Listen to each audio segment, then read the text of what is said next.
Is Jesus part alien? I believe so. So they were there. They had the big almond nines like you see on TV. I swear they did. So you have two beings in front of But they didn't. The Billy Carson debate, does it sprout from you reacting to Billy on our podcast? Yes. One of the earliest versions is the Ethiopian Bible and the Sinai Bible. Okay, pause right there. The Old Testament is the Torah from the Ethiopian Torah. So once again, no, Billy really does not know what he's talking about. I think the kindest way I can put this is nonsensical. Yeah. Okay, no, that's not true. It was translated wrongly into virgin.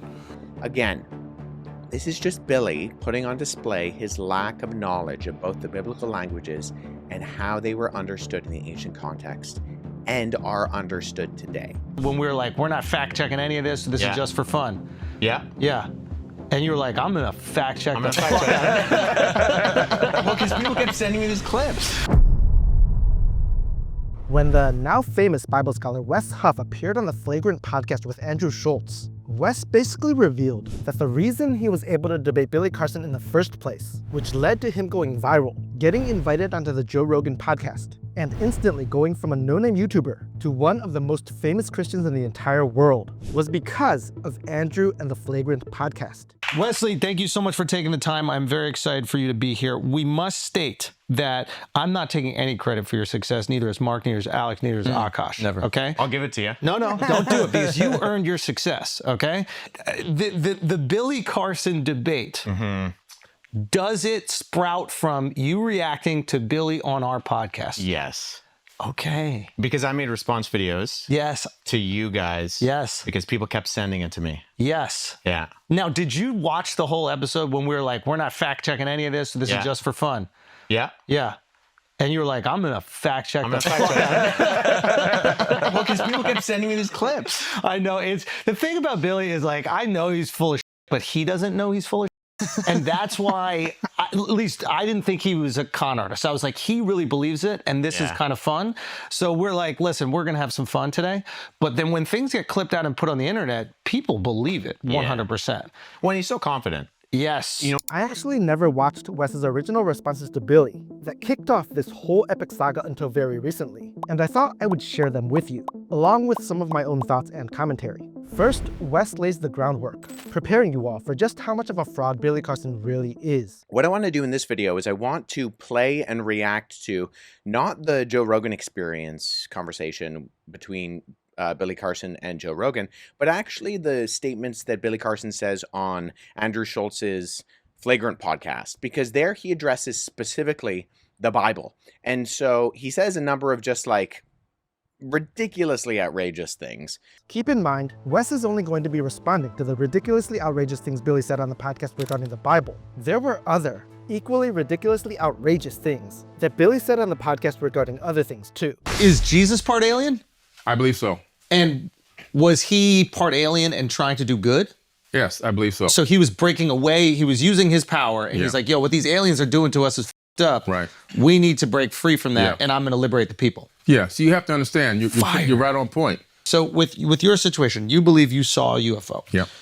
Did you have any communication at all? Did you feel anything in the moment? I felt nothing in that moment. I had a second experience in 2010, which is well documented. I've talked about it. It took years to come out about it because I basically lost my whole family over this.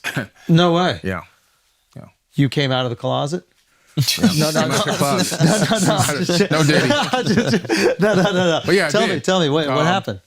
And I'm looking at sports, about 9:00 p.m. All the lights turn dim, the TV turns off, and I thought my kids were playing a trick on me because they lived up in the room behind me, up on the second floor. And I look up, and there's nobody there. When I turn around, there were these two beings right there. Get the f*** out of here. Yeah. And, man, hold on. Whoa. Sorry. No. Why do you have to bring this up, man? No. So they were right there. I'm sitting in a chair about this high, so they were right here in my eyes. And yo, Alex is freaking out right now. What the fuck? This is wild. Okay. all right, let me get myself together. No, take your time. So they were there. They had the big almond eyes like you see on TV. I swear they did. So you have two beings in front of you. But they didn't look like they were real eyes. They looked like coverings of some type. And they didn't communicate with me through any kind of telepathy that I can tell, but I felt like my brain was shaking in my skull to the point where it started hurting, and I started screaming, but no sound was coming out of my throat.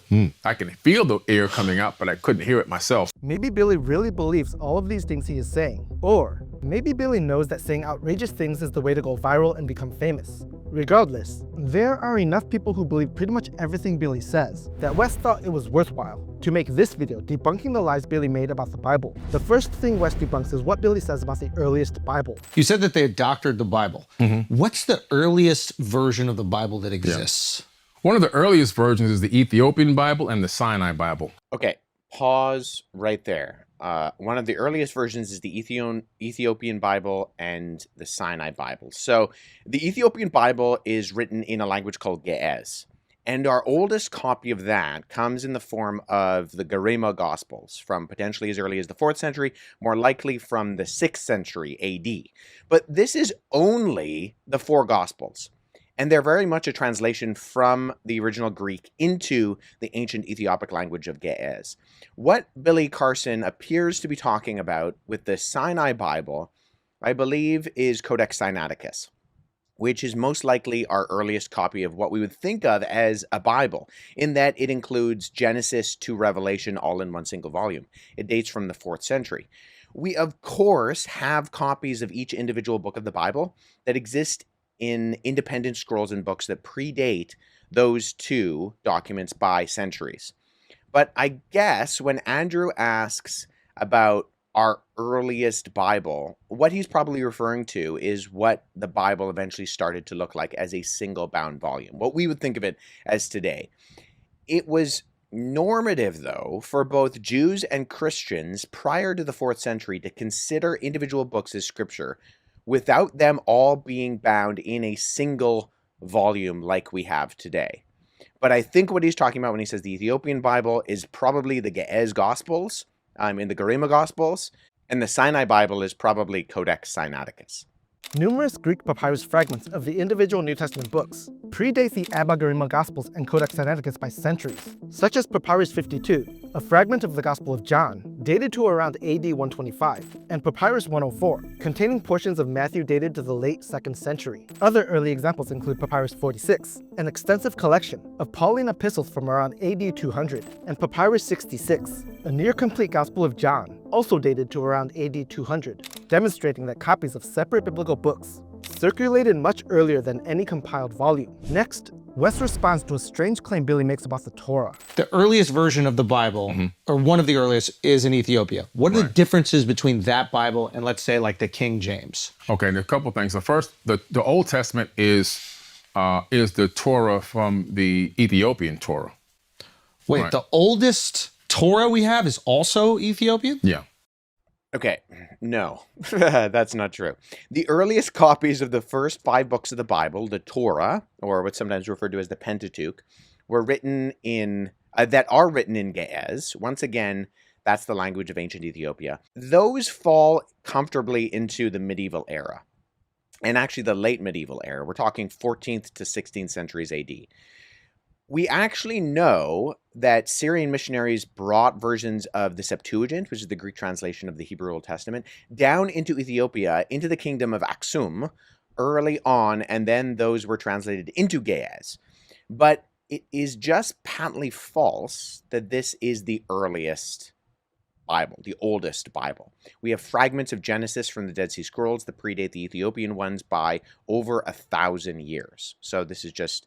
it's incorrect. The oldest known manuscripts of the Torah are Hebrew fragments from the Dead Sea Scrolls, dated to 250 to 100 BC, over a millennium older than the earliest surviving Ethiopian Ge'ez orbit manuscripts from the 15th century AD. Specific Dead Sea Scrolls Torah manuscripts, such as 4Q Exodus Leviticus F, around 250 BC, and 4Q Deuteronomy J, around 150 to 100 BC, actually preserve early Hebrew textual variants, not found in all later traditions, which means Billy is pretty much wrong in every way when he says that the oldest Torah we have is Ethiopian. Next, Wes responds to another lie Billy makes, this time about the New Testament. Oldest version of Old Testament, Ethiopia. Ethiopia. Oldest version of New Testament, either Sinai or Ethiopia. So once again, no to the Ethiopian Ge'ez being the oldest New Testament, maybe to Codex Sinaiticus. So we have other Greek copies contemporary with Sinaiticus, like Codex Vaticanus and Codex Washingtonianus. If we're thinking of a Bible as a single-bound book, then sure, that's Sinaiticus. But P45, of which sections are housed in Dublin, Chester Beatty Library, and Vienna Austrian National Library, those are our earliest collections of the four Gospels and Acts, all in one volume. And it could predate Sinaiticus by as much as 200 years. So we also have manuscripts in whole or in part from many individual copies of the Gospels in the 2nd and 3rd centuries. So no, the Ethiopian Ge'ez sections of the New Testament, which is primarily just the Gospels, are not the oldest Bible. The Ethiopian Ge'ez manuscripts, such as the Abba-Garima Gospels, reliably dated to the 6th to 7th century, with optimistic estimates to the late 4th to 5th, are significantly later than the numerous Greek New Testament papyri from the 2nd to 3rd centuries, like P52, which is a fragment of John from around 125 to 175 AD, or P46, which are Pauline epistles from around 200 AD, highlighting that the Ethiopian versions are derived translations rather than the earliest witnesses. Specific older New Testament manuscripts that Wes mentions include Codex Vaticanus, around 325 to 350 AD, a near-complete Bible in Greek, Codex Washingtonianus, late 4th to early 5th century, containing the Gospels with unique textual variants, and P45, around 250 AD, a papyrus codex with portions of the four Gospels and Acts, predating Sinaiticus by up to a century, and representing one of the earliest multi-gospel collections. Does Billy know about any of this when he says the Sinai Bible, or Codex Sinaiticus, is the oldest version of the New Testament? I kind of doubt it. Next, Wes is going to respond to another stupid thing Billy says, this time about supposed differences between the older and newer version of the Bible. What are the differences we see in these and then the newer versions of the text? Well, what's interesting is the text, there's less mistranslations. Less mistranslations, got it. In the Ethiopian Bible and the Sinai Bible, there's about 12 to 14,000 differences than the more modernized King James Version. And what are the differences? Well, for example, Moses never crossed the Red Sea. He crossed the Sea of Reeds, which is a closer, much smaller and easier sea to cross. So this is a good example that Billy really does not know what he's talking about and appears to have absolutely no contemporary competency in the biblical languages.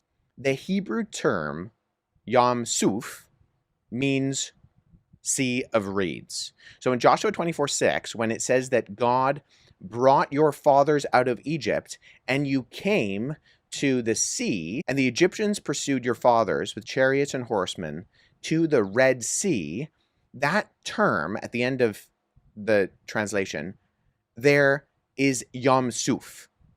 So when the Hebrew Bible was translated into Greek in the 3rd century BC, Yam Suf was translated into Eruthra Thalassa, which literally means the Red Sea.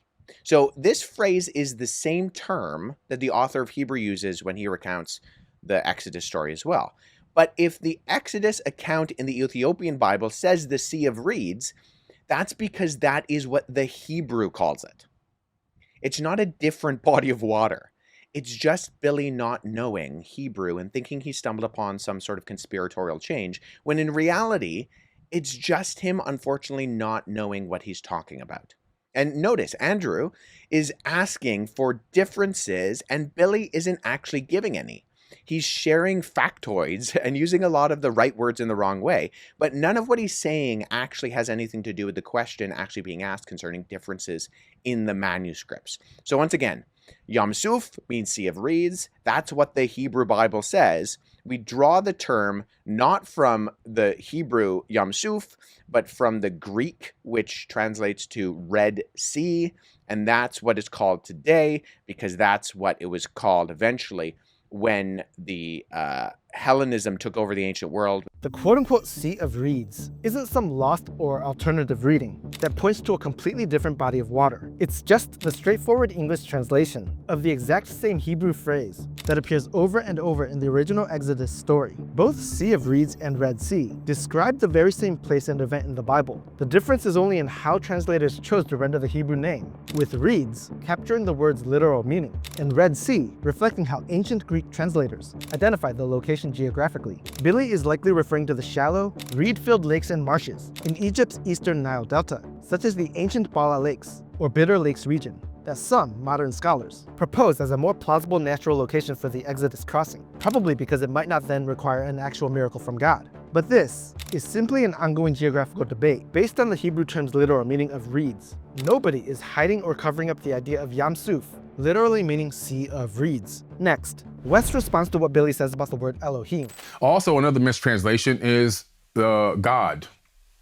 God is not supposed to be singular in the Bible. It's plural in all cases, gods with an S. So Billy continues on his quest to prove to anyone who actually understands the biblical languages that he doesn't understand them.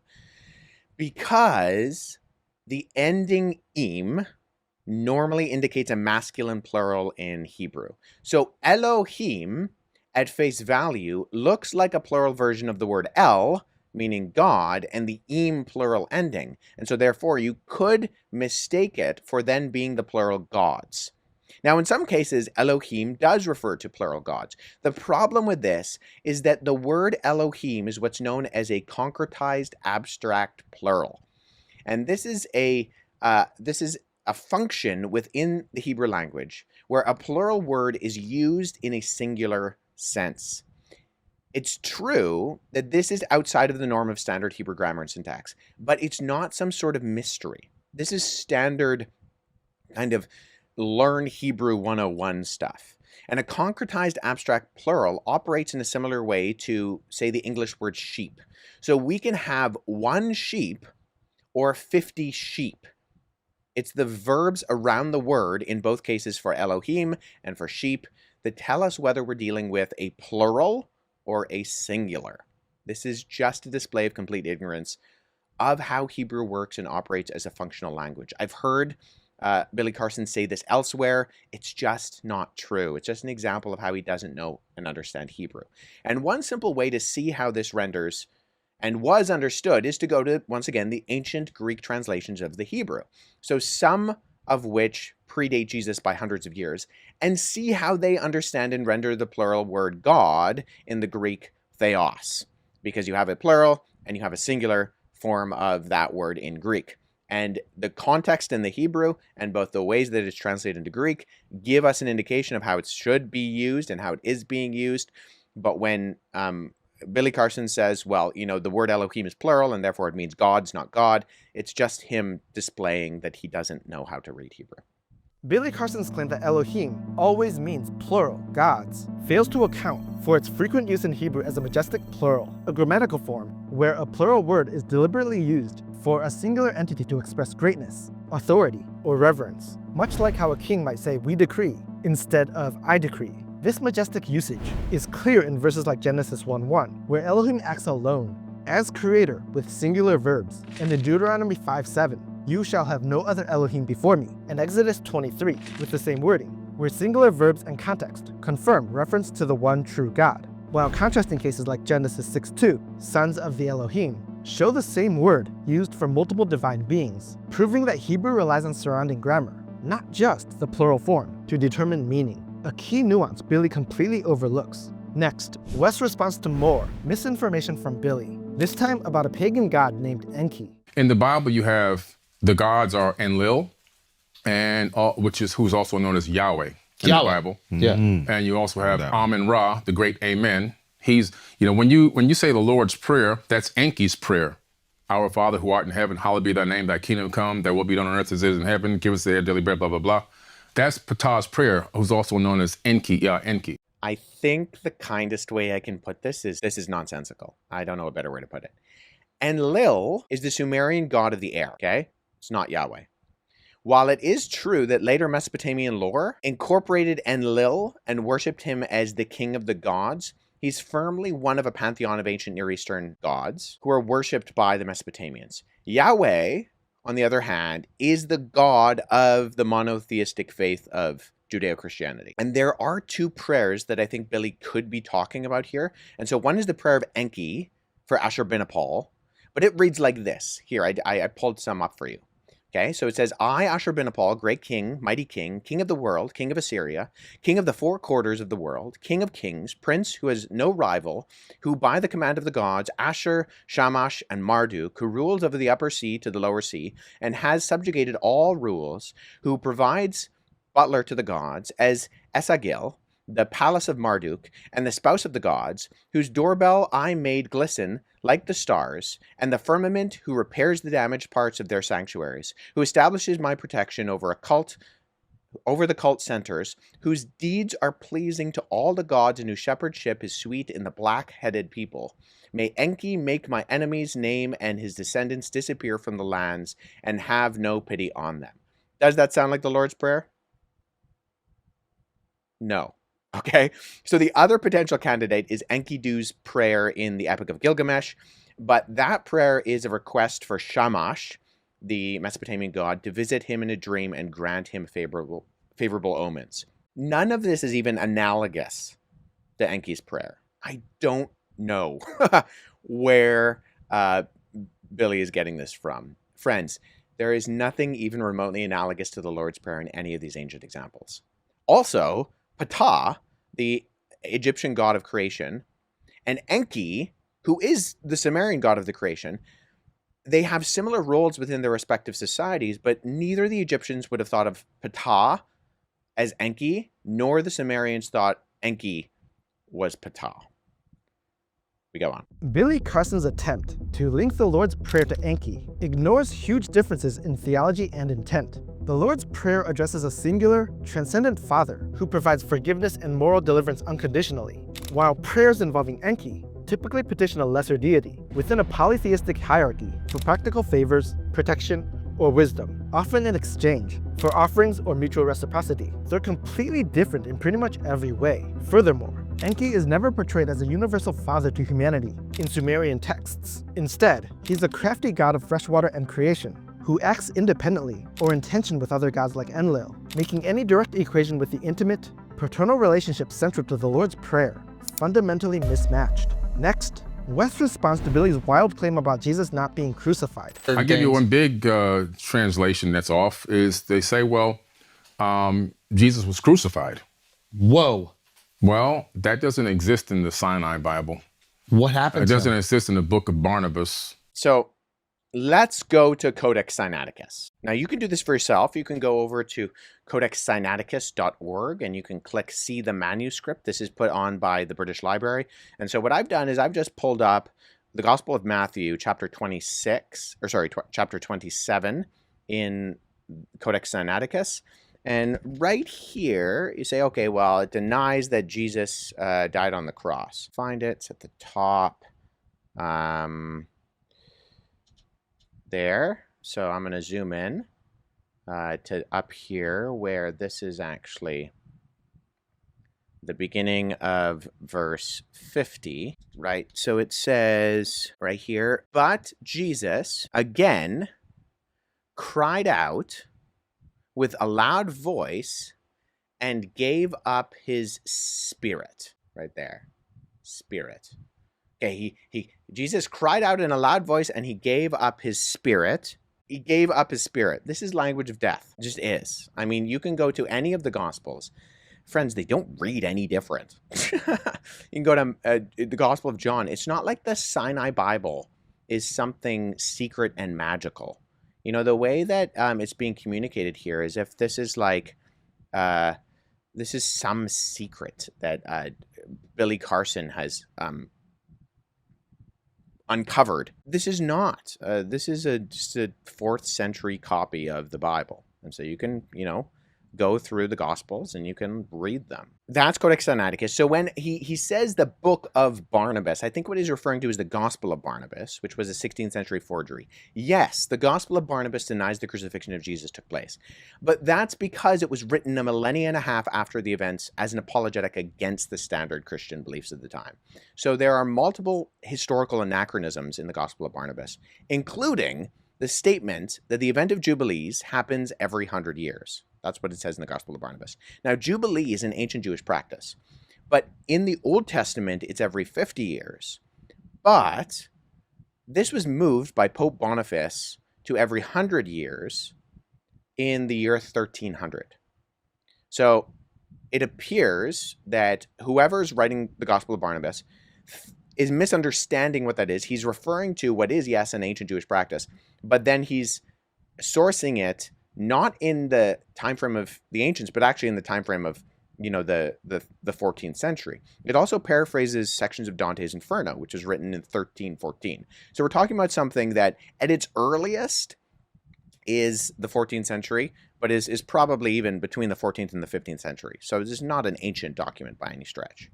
What's fascinating about this clip is that Wes's viral debate with Billy Carson happened after Wes had already released this video, where he already debunked Billy's stupid claims about the Sinai Bible and the Gospel of Barnabas. But in the debate between Wes and Billy, apparently Billy was completely unaware of people like Wes who had already debunked him. So Wes ended up saying these exact things we just heard during their debate, except this time to Billy's face. And as you can expect, this did not go well for Billy. Sure, and in my videos, and if you listen to the podcast, the statement is according to the Sinai Bible, okay? According to the Sinai Bible, Jesus wasn't crucified in that Bible. That Bible predates the King James Version of the Bible. And the text there actually is about 12 to 14,000 differences between the Sinai Bible and the King James Version of the Bible, which came much later. Do you mind if I ask a clarifying question? Sure. When you say the Sinai Bible, what are you referring to specifically? It's the biblical text that was written. It made it into you can actually look it up on Amazon. It's a Bible called, I have a version at home. It's called the Sinai Bible, right, from Mount Sinai. I'm assuming it's the mountain that they're referencing there. But they put together their own version of the biblical text prior to the King James Version being put out. Sure. So when you refer to the Sinai Bible, would you be referring to Codex Sinaiticus? Like the codex that comes... Okay. That's why I was trying to get some clarification, because so you can actually go and see Codex Sinaiticus is at the British Library. So you can go and see it. It's on display. And the British Library has actually digitized the entire manuscript, because the Codex Sinaiticus in particular is just a Greek, it's a 4th century Greek manuscript. Mm-hmm. It comes from approximately between 325 and 350 AD. And its text of the Gospels reads almost identical to the modern Greek text that we develop translations from. So my curiosity is just simply in kind of exploring, when you say that it denies the crucifixion or that the crucifixion isn't there, I mean, I can go on right now, Codex Sinaiticus, and I can look up the end of, say, Matthew 27, mm-hmm. where it has Jesus being crucified. And that's in Codex Sinaiticus, or, the John 19, or any of the other ones. So I think my confusion is that it doesn't read any differently. So actually, are you able to pull up a website with the viewers or listeners or whatever be able to see that? Right now to make sure I have the version that I'm looking at. While he's pulling that up too. But Billy never actually pulls up any version of the Sinai Bible that doesn't mention Jesus' crucifixion, probably because it doesn't exist, and Billy completely made this up. Instead, Billy tries to cover for himself by saying that what he meant to say was the Gospel of Barnabas. But again, we already saw Wes debunk this Gospel of Barnabas in the other video. And now, Wes is going to basically say the same thing, just straight to Billy's face this time. I found the text where I was referencing, actually. I misquoted there. It's the Gospel of Barnabas. Okay, yeah, well, so that's good. So let's deal with that too, because I've actually worked with, there are two manuscripts of the Gospel of Barnabas. The Gospel of Barnabas is a really interesting document because it is a known forgery. And so that's why I think it's important to get to these sources. So at the very start of the Gospel of Barnabas, which we only have two copies of, one is in Italian and one is in Spanish. We see right off the bat that the Gospel of Barnabas, not to be confused with either the Epistle of Barnabas or the Acts of Barnabas, which are two apocryphal documents from the 2nd century, but the Gospel of Barnabas in particular, we know it's a forgery because it does things like in chapter 92, it says that Jesus spent 40 days on Mount Sinai, and then he came to the Jordan River and he walked to Jerusalem. But Mount Sinai is more than a week's journey away from Jerusalem, and neither Mount Sinai nor Jerusalem are close to the Jordan River. So never mind there not being a route from the Jordan River to like around Mount Sinai or going to Jerusalem. But there are internal problems with the Gospel of Barnabas, which indicate that it shows no actual indication of evidence of coming from or even having knowledge of first century Jewish understanding. It actually says Jesus is the Christ, but not the Messiah, which indicates that whoever the author is, he didn't know that those were the same words.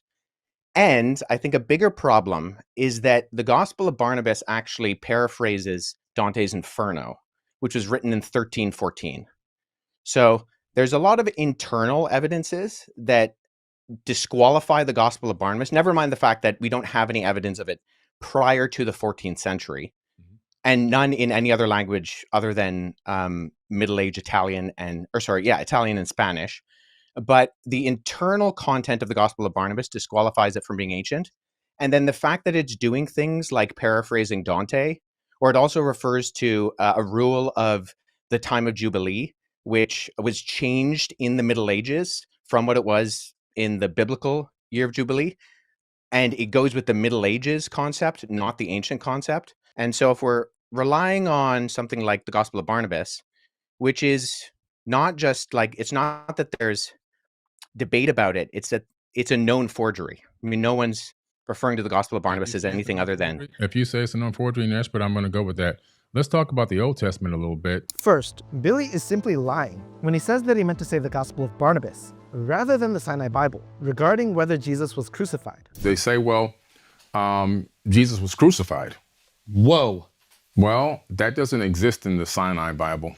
What happened It to doesn't him? exist in the book of Barnabas. Billy has always been saying that both the Sinai Bible and the Gospel of Barnabas don't mention Jesus' crucifixion. The only thing that's different now is that someone who actually knows what he is talking about, Wes Huff, is calling Billy out on his lies. And second, notice that Billy gives absolutely zero pushback after Wes explains beyond any doubt why the Gospel of Barnabas is obviously a forgery. Gospel of Barnabas is anything other than... If you say it's a known forgery, yes, but I'm going to go with that. Billy knows that his lies and ignorance have been completely exposed, so he instead tries to change the subject to the Old Testament. But unfortunately for Billy, Wes isn't going to let Billy get away with changing the subject quite yet, as we'll see after this next section about the book of Jesus' wife. So how did they kill him? They didn't kill him.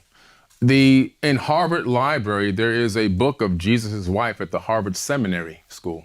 So, yes, there is a fragment of the Gospel of Jesus' wife at Harvard. But this fragment has nothing to do with Jesus' death and is also a known forgery.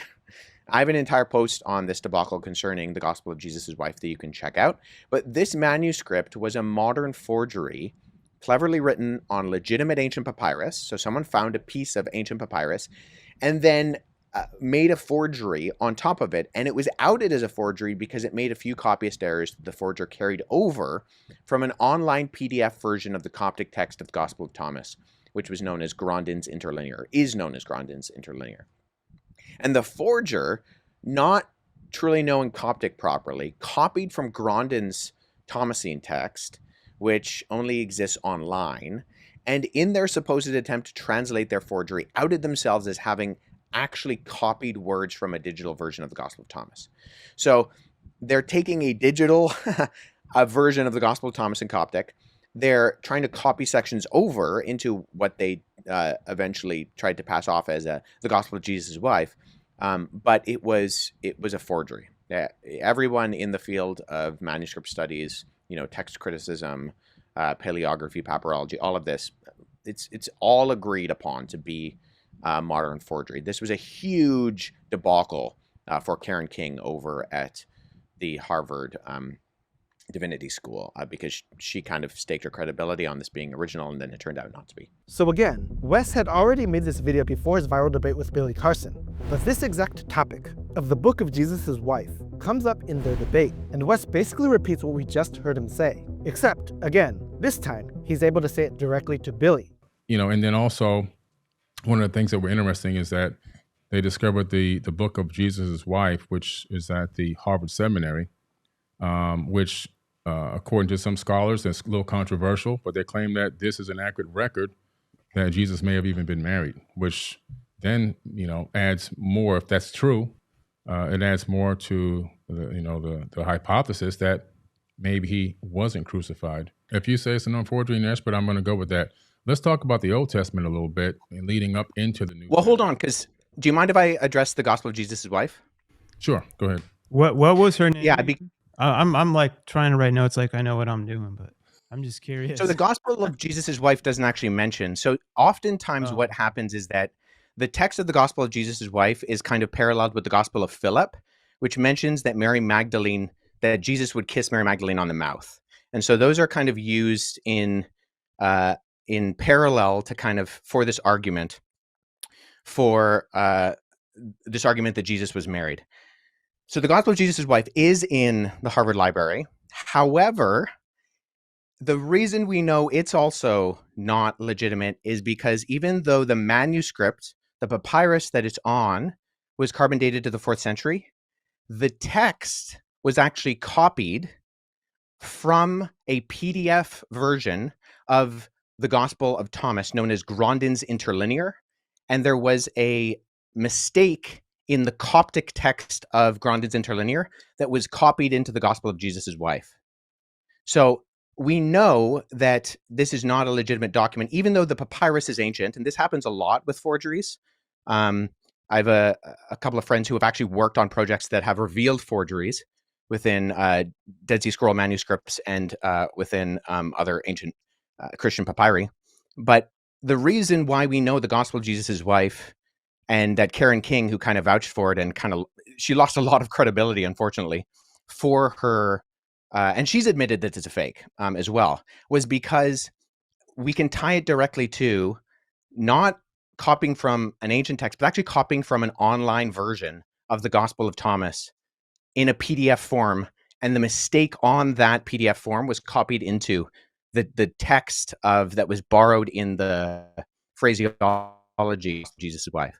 So I just point that out is, once again, with our sourcing, I think we need to make sure that we're going towards not just early sources, but actually credible sources. And unfortunately, neither the Gospel of Barnabas nor the Gospel of Jesus' wife are credible sources in terms of actually, and agreed upon by not just the vast majority of scholarship, but I don't know anybody in the field of papyrology, paleography, historiography, who actually refers to these documents as being legitimate. That's fair enough. I can respect that.